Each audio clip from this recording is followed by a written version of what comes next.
up, guys? Matt Weik here with Jimmy Mentis. Another episode of Fit Business. Thank you so much for tuning in.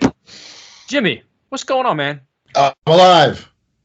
That's always a good thing. Had a little bit of a scare there, but Yeah. It was a total false alarm, but we're good. But the good news is Quest sold for $1 billion. that's with a B. B. A B. B is billion, bitch. That's crazy. That's You know absolutely crazy. I'm really happy listen, I'm happy for any brand that has started from scratch. And let me tell you a story about Quest. 2008 or 9 Nationals, NPC Nationals in Miami. It was one of my first booths, second booths, right? I had a little table, my little, tablecloth products. And there was a little table next to me selling bars. Didn't even have a tablecloth. And went over, said, "Hey, can I get a bar?" Sure. I bit into it. And we started talking. 2 hours later, I got another bar. All weekend, I was eating those bars. And I started having the conversation. This is a true story. By the end of the Nationals on Saturday night, I almost had him convinced to private label it for me. But they weren't baking that many. And I said, "Hey, any leftovers if you want, I'll take them." Right? He goes, "No, we're not making as many, and the ones that we are making, they're selling." That's Quest. 10 years later, $1 billion. That's amazing. So I want to talk about today about loyalty, brand loyalty towards retailers, and loyalty from retailers towards brands, right? Because you don't sell your company for $1 billion if there isn't loyalty somewhere, right? So what do you think? Do you think the brand is loyal to the retailer, or the retailer is more loyal to a brand? It's tough for me. I mean, obviously, I was on the brand side, and now that I'm not on the brand side, I'm kind of switching roles. But I feel like it almost has to go both ways. I mean, of course, a retailer is going to sell anything that people are going to walk in and purchase. But I feel like there's more loyalty from the retailers to the brands, just because that's how they make their money. I mean, sure, they could go get a different brand, but if somebody's walking in and asking for it and it's an easy sale and they can make good margins on it, why wouldn't they want to have a great relationship with that brand or that manufacturer? But that's not brand loyalty. That's called convenience. Yes, but I mean, loyalty for me is when the tough get going. Does the going get tough? Does that retailer reach out to that brand and say, "Hey, got a little problem here. Sales aren't doing well. Can we work something out? Do you have something different? Do you want something different? Let's strategize a different way." To me, that's the conversation I'm looking for. Not when someone is coming into a store and buying the product and the guy behind the register is still sitting on the stool, on the bar stool. See, to me, that's not loyalty. Loyalty is, "Hey man, let's work together. This product is not selling well. Can you take some of this back and bring me something else?" See what I'm saying? Not if something doesn't sell, "Hey, take it, I don't want it." And next thing you know, you're bringing something else in. I don't know. I don't know if I would consider that brand loyalty. To me, that's more customer service. Like, shit's not selling, figure out what to do. Right. Am I doing something wrong? Is your product just not fitting my demographic? What's the case? I mean, I think maybe if you're looking at it from a brand loyalty standpoint, let's just use Quest since we're talking about them. Okay. They first launched their bars.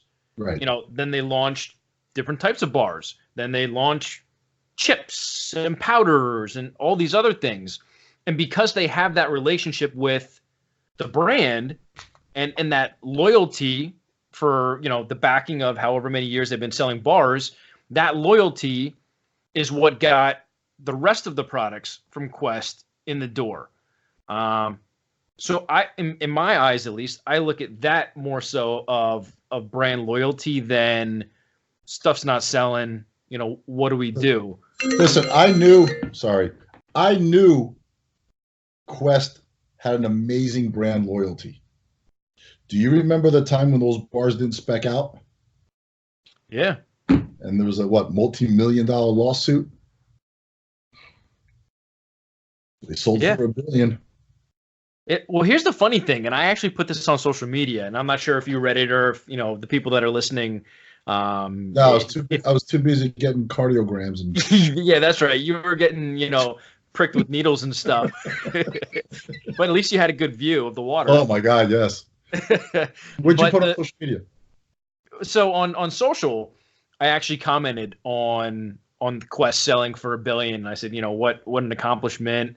And then I said, a funny story was, I used the product, but the first time that I ever interacted with somebody from the Quest team was Bruce Carnitas. And we were both at the bodybuilding.com Fit Expo. And I can't remember what year it was, but I was eating their bars. Now, granted, at the time, I worked for Metrex. Kind of the king of the bar category. I mean, we had everything under the sun, but I would literally go up to corporate in New York eating Quest bars in meetings. And they would look at me, my boss, my boss's boss, the VPs, the presidents, were all sitting at a table. And one of them looked at me and they go, "What the fuck are you doing eating a Quest bar?" And I said, "If you guys can make a bar that tastes this good with this clean of a profile, I'll sell the shit out of it." So eventually they created a similar bar, which we then took to the bodybuilding.com Fit Expo. And, it wasn't the same as Quest Bar. Right. I didn't think that they were even close to a Quest Bar, but they launched them anyways. So I'm at the table, at the booth, sending, giving samples out. "Hey, try this. What do you think?" "Yeah, okay, cool. I'm glad you like the taste, blah, blah, blah." Bruce comes walking by, pops a piece in his mouth. "I guess you can make anything taste good with the amount of sugar that you put in these bars," and starts walking away. I go, "Motherfucker, like, who is this guy?" And I mean, granted, Bruce is no spring chicken. Right. I'm thinking, "Hey, you come back here, Grandpa. Let's have a little chat." Yeah. So I look, the event manager sees the smoke coming out of my ears. She's like, what's wrong? What's wrong?" I'm like, that dude just bashed our product. I'm like, "They don't even meet label claims." And she's like, "What are you talking about?" So I told her, I'm like, "Dude, this old guy came up. He was talking about the bar, saying all the sugar content." I'm like, their brand's not even meeting label claims. So I absolutely remember when that was happening. And it's just interesting because, like you said, that could have destroyed their entire brand. I mean, if there wasn't brand loyalty, goodbye, Quest. Nobody will ever believe you again. Yeah, to me, that was a brand loyalty, and I have to commend them because the one main guy that I know who kept that going was Bruce. Yeah. I mean, Bruce was all over the place, and he put in a lot of work. But how many retailers? Well, let me put it this way, and I don't want to call him out. I don't want to do that, but I love the guy. I think he's got an amazing business. But I saw on social media about the Quest bar being sold for $1 billion, and Steve Calabrese from what's the store again? Natural Body. Natural Body. turns around and says, yeah, but their customer service sucks, right? Yeah. You don't sell for $1 billion if your customer service sucks, or if anything sucks. Things might need to be improved, but not if it sucks. So I turn around and I'm thinking, why would Steve bring this up unless he sold $100 million worth of Quest bars? Like, what was his, like, how many Quest bars how much in sales did he provide, to the Quest nutrition brand, that he can turn around and say, well, the customer service actually sucked? Maybe Natural Body was not even on Quest Nutrition's radar. Right. You know what I'm saying? Maybe the guy around the corner was selling $100,000 worth of bars, and because this is true, and I'm talking about Steve. I'm talking about in general, right? Right. You got 3 stores. You got 3 stores in one block. Let's just put an example, right? Yeah. You got 3 stores in one block. One's doing 100 million, one's doing 20 million, and the other's doing 100,000. Okay, where's that rep going to spend more time? Yeah, whoever's spending the most money. Absolutely. Okay, yeah. So it's not like my strategy in something like that wouldn't be, let me go try to bring up business on the guy who's not selling. My strategy would be, let me go to the guy who is selling my product and triple down on him. Right? He's doing something right. He's got some kind of connection. Right. So why would Steve turn around, or any Steve turn around and say their customer service sucked? Maybe that rep or that person who was in charge of his account didn't want to allocate so much time in his store. Maybe it wasn't worth it, and that's where the brand loyalty comes in now, right? So did Quest Nutrition, did the Quest bars, were they selling in that store enough for that rep to stop in? Well, here's a question that I don't even know. Does Quest even have outside reps? I don't know. Bruce would be able to answer that if he's listening. I hope he does. But regardless, you would think that there's going to be an inside sales rep calling on all these people, and they're just not relying on distributors to grow their business. And obviously we don't know Steve's business and how much he's doing with Quest. I mean, if he was doing a boatload of money and he was one of the biggest stores in New York or that area, and Quest wasn't fulfilling duties, then shame on them. Right. But at the same time, but why wouldn't they? What's that? If Steve was pulling the money that Quest would be so interested in, why wouldn't that rep stop in twice a week? Absolutely. And not go around the corner or somewhere else that they were selling more. I mean, here's go ahead. I'm sorry. Here's something routed up right there. I'm 4 days in the hospital. I'm ready to go. Here's something else, and I've seen it firsthand because I've had to deal with it, and I'm sure you've dealt with it because you're calling on accounts. There are people who are just a pain in the ass to work with. They want the discounts. Well, I'm not going to buy if you're not going to give me a deal. Well, can you work with me on this price? Or, this flavor's not moving. I want you to swap this out and, give me this one. Or, yeah, I'll bring in a new product, but I need a deeper discount than so-and-so. You play that game of, how much are you willing to push, right. But you have to have the sales to back it. Matt, I don't have that problem. But I'm sure you've dealt with. But I've encountered it with my other brands. Yes, I've encountered with my other brands because there's competition. I don't have any competition. I used to. I didn't have any competition when I first launched. Then I had some competition. I felt it. I'm not saying I didn't feel it. Now I really don't have any competition because I'm probably the last man standing that actually has a credible brand, right? But I can say that I've witnessed and experienced that loyalty and no loyalty, right? Right. So, for example, we got the Beauty Whey in, right? And you've tasted it. There's nothing else like that. there. So we were out. I was out for a very long time, 8 months. I had problems with customs and stuff like that, bringing in the protein. So, do you know I had accounts that we were selling boatloads of Beauty Way and just Beauty Way, and we were up there with everybody else, right? 8 months later, they're like, no, because people forgot about it. There's other accounts, especially one account specifically across the street. I contacted them across the street and I said, hey, here's 24 Beauty Way, 6 of each. When you sell it, give it to me. Send me my money.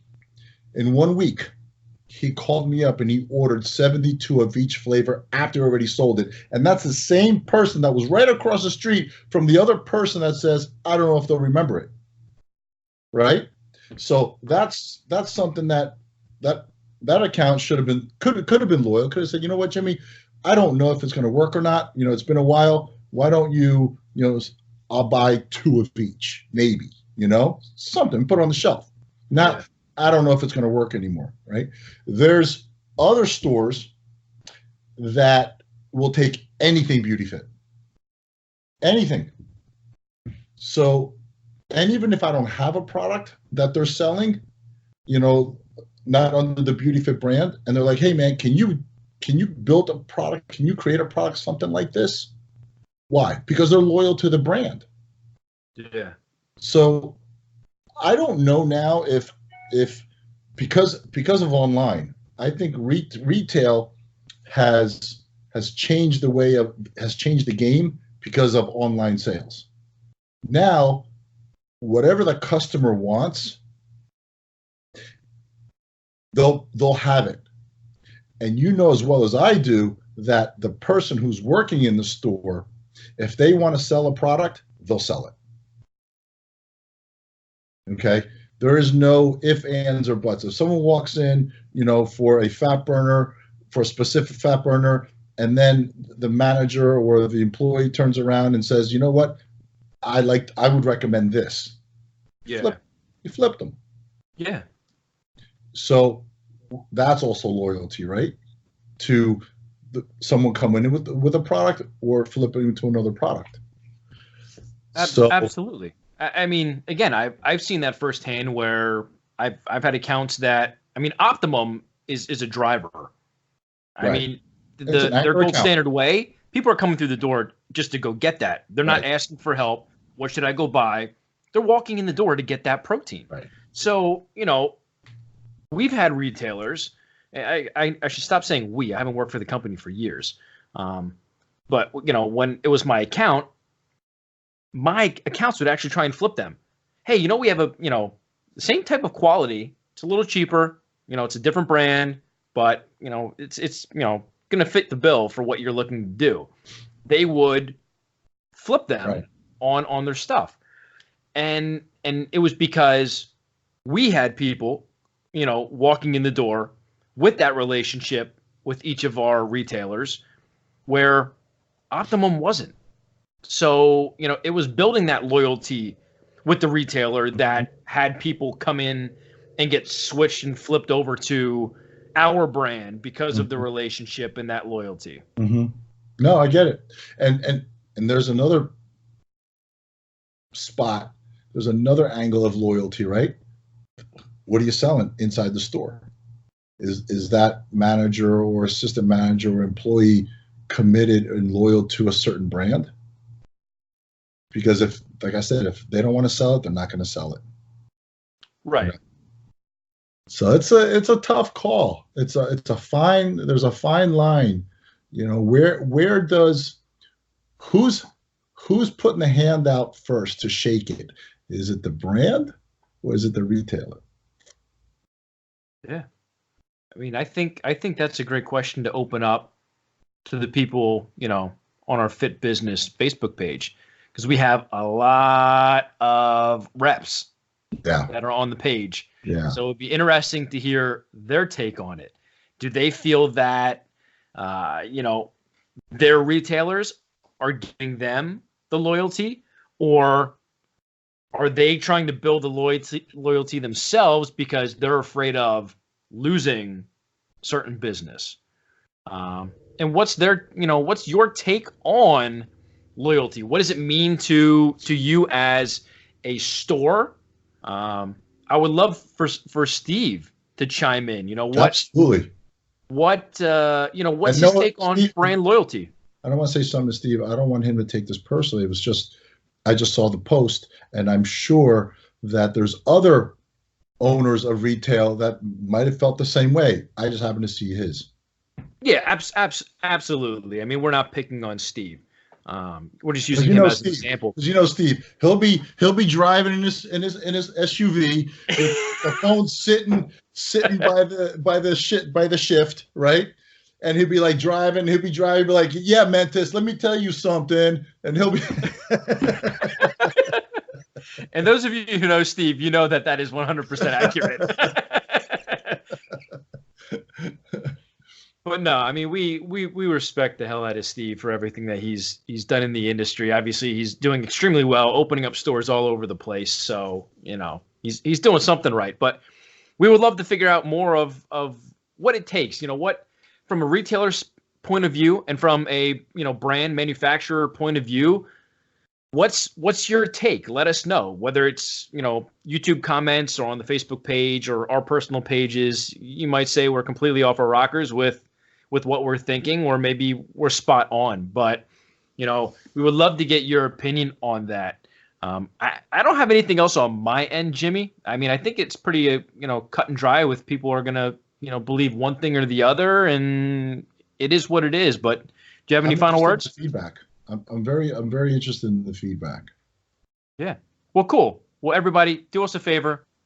Let us know in the comments on whatever platform you guys are watching or engaging on. Let us know your take. Where's the brand loyalty? Is it from the retailer to the brand, or from the brand to the retailer? But with that being said, Jimmy, I got nothing left. I'm so happy that you're out of the hospital. You're feeling better. Everything's good to go. You're a 25-year-old stud again. That's what he said. That's what he said. It is. We probably switch. If I went and got checked, it'd be like, oh, you're a 55-old man. But with that being said, guys, thank you so much for tuning into another episode. Apologies for not getting you guys last week, but we're back and back on schedule. Jimmy, I'll chat with you later, man. Be good, brother. See ya.